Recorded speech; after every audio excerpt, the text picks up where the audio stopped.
50,000 টাকা দিছেন, ও দিয়ে আমার মাত্র 2,40,000 টাকা দিল ভাই। আল্লাহর ভাই, ওরে যে আমি কি পরিমাণ বিশ্বাসটা করছি ভাই।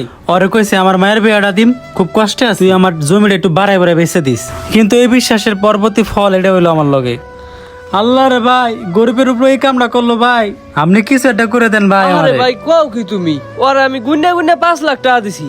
হ্যাঁ এবার ও কি করলো জানো? কইছি কি ভাই 50,000 টাকা আমি খামু। পরে আমি কইছি তুমি যাও 50,000 টাকা খাও, ওই বেটা গরিব মানুষ, যেহেতু মায়ে বিয়ে দিব তো ওই বেটা তুমি দিও। ও আমার কয় কি আপনি বলে 2 লাখ টাকা নিচে জমি বেচবেনই না, আমার এই কথা কইছে। পরে আমি কইছি 6 লাখ টাকা তো আহে। পরে আমার কইছে 1.5 লাখ টাকা বাঁচাই দিছি। 1.5 লাখ যেহেতু বাঁচাই দিছো তো তুমি 50,000 খাইলেও সমস্যা নাই। তোমার কইলো 4,50,000 দিব। তোমার ভাই এত কম দিল কেমনে? ও বুঝলাম না আমি, ও এত বড় বাটপার না, ওরে দিয়ে তো এটা আশা করি নাই।